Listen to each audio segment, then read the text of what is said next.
Bom dia a todos, graça e paz do Senhor Jesus seja com todos nós.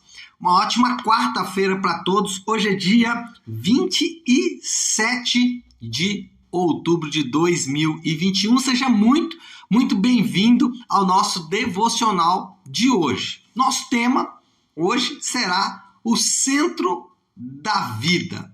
Bom, nós vamos falar, obviamente, baseado aqui na nossa maratona bíblica.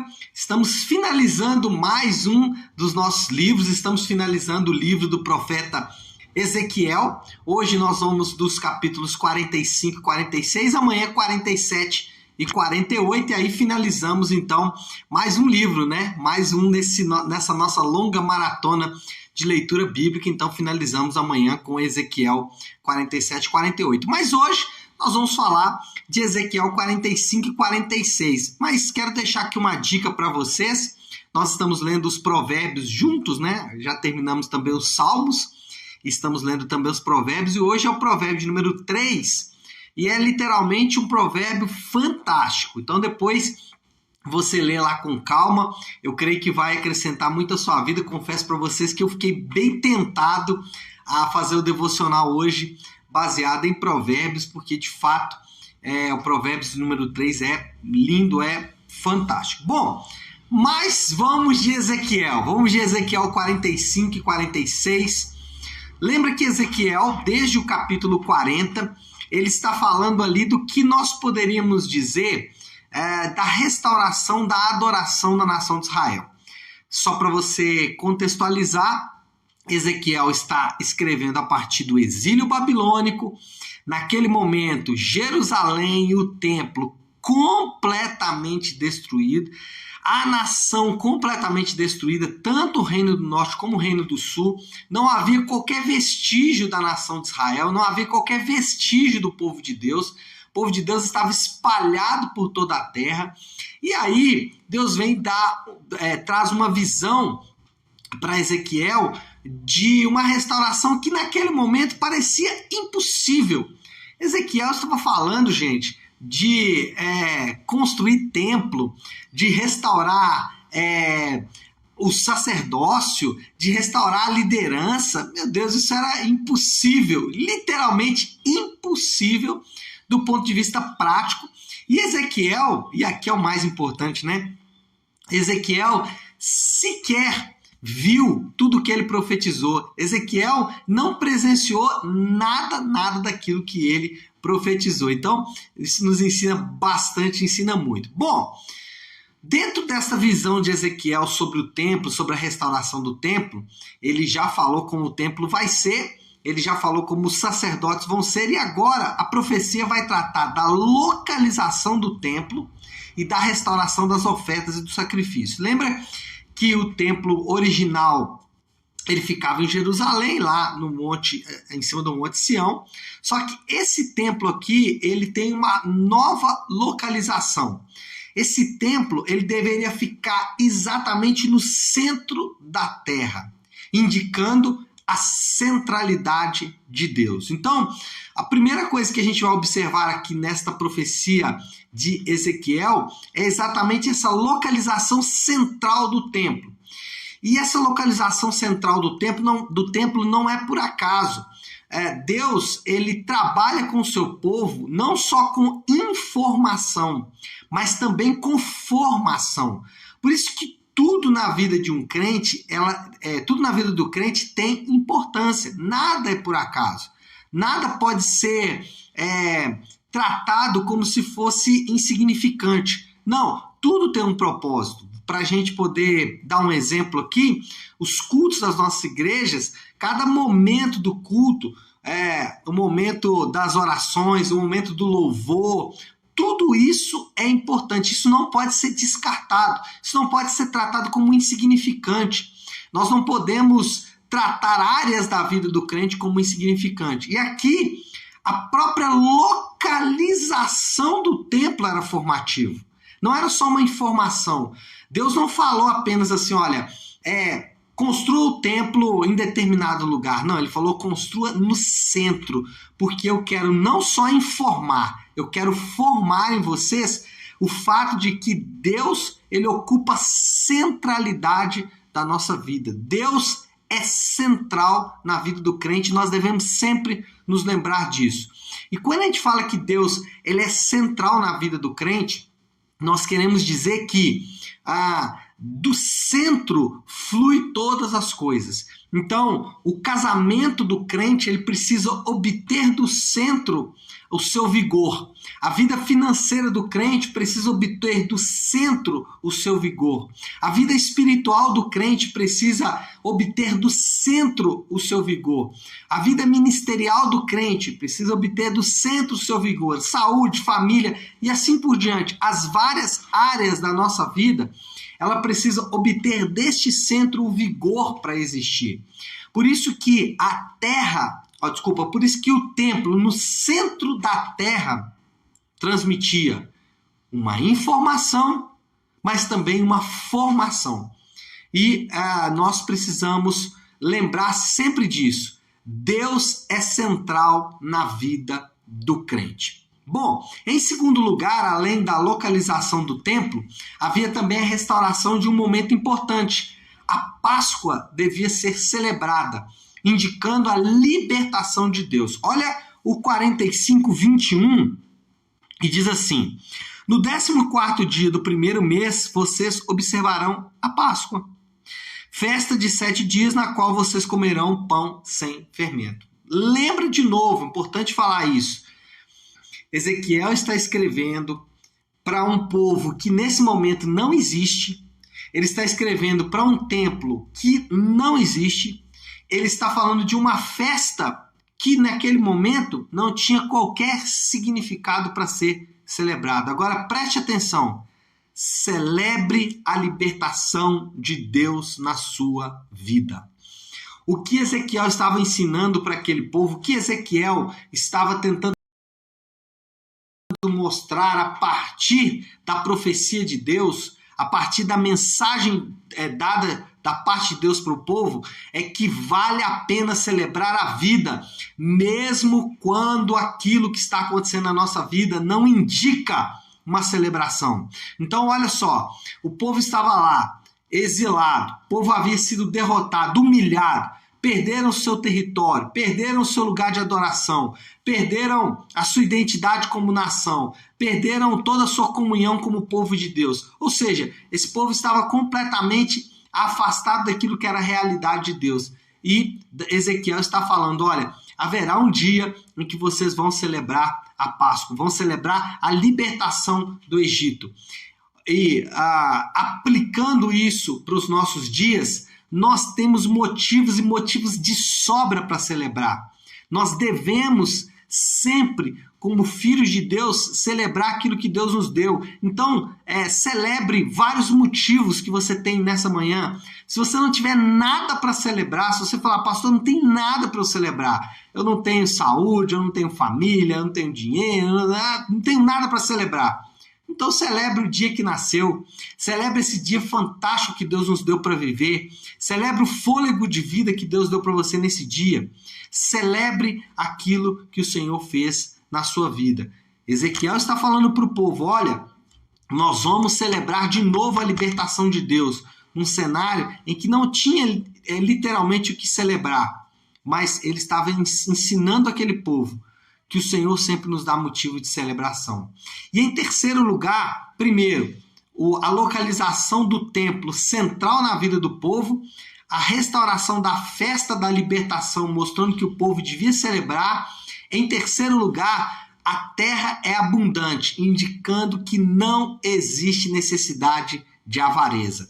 45:9 vai dizer exatamente isso. Olha, diz assim: assim diz o soberano, o Senhor, vocês foram longe demais, ó príncipes de Israel. Abandonem a violência e a opressão e façam o que é justo e direito. Parem de apossar-se do que é do meu povo. Então, o que nós aprendemos aqui com relação à localização e à restauração da celebração das festas, a restauração das ofertas e do sacrifício, é que não há necessidade de avareza para o reino de Deus. A terra, ela é abundante, a terra, ela é dada pelo Senhor. E qual era o motivo de Deus fazer exatamente isso? De Deus dar uma terra abundante, de Deus dar uma terra onde ninguém precisaria ser avarento, ninguém precisaria pensar em si mesmo, ninguém precisaria pensar em acumular riquezas. Por que Deus fez isso? Muito simples. O cuidado uns com os outros é uma marca distintiva do povo de Deus. Então anota isso. Cuidado uns com os outros é o que diferencia o povo de Deus do resto dos outros povos. Normalmente, nós aprendemos a cuidar de nós mesmos. Nós somos incentivados a isso. Cuide de você, né? Cuide dos seus próprios interesses e, se sobrar tempo, cuide dos outros. Mas o que nós aprendemos com a palavra de Deus é exatamente o contrário. Cuide uns dos outros. O cuidado uns com os outros, a edificação dos outros, suportar uns aos outros, todos esses princípios são muito claros no Novo Testamento, mostrando exatamente que esta é uma marca do povo de Deus. Se tem algo que distingue o povo de Deus de outros povos, é exatamente o fato de que o povo de Deus, ele cuida um dos outros. Quando Deus dá aqui essa promessa, ou apresenta essa promessa de uma terra que é ampla, uma terra que não tem necessidade de avareza. E quando ele fala, como ele disse aqui no versículo 9, não sejam mais injustos, e aí ele vai discorrer sobre isso aqui, quem lê o texto sabe do que eu estou dizendo, onde ele vai discorrer sobre isso, sobre sermos justos, sobre sermos honestos. Ele está falando o seguinte: existe uma marca que nos distingue, que é o cuidado uns com os outros. Então, Deus é o centro da vida. Nós devemos celebrar essa vida, e essa vida é uma vida de cuidado uns com os outros. Essa é a moral da história. A moral da história é que a vida com Deus, ela é dinâmica. A vida com Deus, ela não é uma estrutura organizacional. A vida com Deus, ela não é um fluxo organizacional, não é do alto fluindo para todas as coisas, não.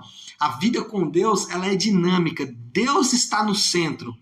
E deste centro, ele vai alcançar todas as áreas da nossa vida. Deste centro, quando Deus ele é central, quando Deus ele é, como eu disse ontem, a origem e o ponto final da alegria na nossa vida, quando Deus é a origem e o ponto final do significado, do propósito, quando Deus ele é a origem e o final do propósito e do sentido da sua vida, então a sua vida ela começa a fluir de Deus para outras coisas. Então a moral da história que nós aprendemos nesse texto é que a vida com Deus ela é dinâmica e nós temos que encarar a nossa vida exatamente a partir desta perspectiva. A vida com Deus é dinâmica. Bom, desculpe meus irmãos. Bom, qual é a aplicação que nós podemos obter de tudo isso que aprendemos? A vida com Deus ela é dinâmica. Ele é o centro da vida. A vida é para ser vivida e celebrada e é para ser cuidado uns dos outros. Como que nós aplicamos tudo isso que nós acabamos de estudar? Bom, Deus, ele é o centro da sua vida. O desafio hoje é analisar isso. Deus é o centro da minha vida? Será que eu busco Deus para obter vigor, para obter força? Será que Deus ele é o padrão? Será que Deus ele é a referência que eu tenho para a minha própria vida? Será que Deus é referência na minha vida espiritual, mas ele não é referência na minha vida profissional? Será que quando eu estou trabalhando eu uso Deus como referência? Será que quando eu estou discutindo ou acertando alguns detalhes com a minha família, ou falando de saúde, será que eu estou buscando em Deus, ou buscando Deus como a minha referência, como o meu modelo, como o meu padrão? O nosso desafio hoje é esse. Ezequiel, ele, através dessa visão, estava mostrando para o povo, inspirado obviamente por Deus, que Deus deveria ser o centro da vida deles e que de Deus deveria fluir todo o modelo e referência que eles precisavam. E isso nos deixa também esse ensinamento.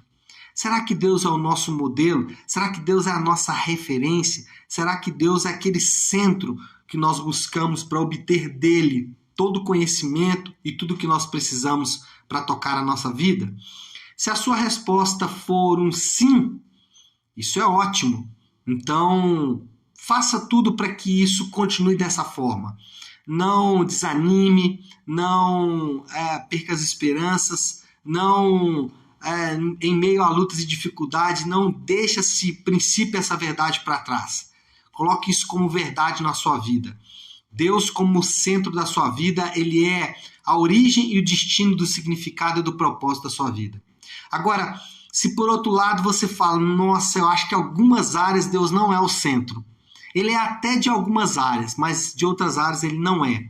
Bom, então você precisa reeducar a sua vida para que Deus se torne então de novo o centro da sua vida.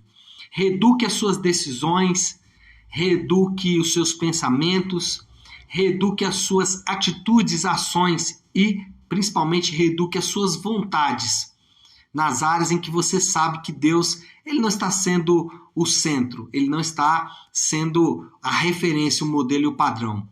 E se você fala assim, pastor, não, ele não é, então ele precisa ser. E a forma de Deus se tornar o centro da sua vida é através do arrependimento e da fé.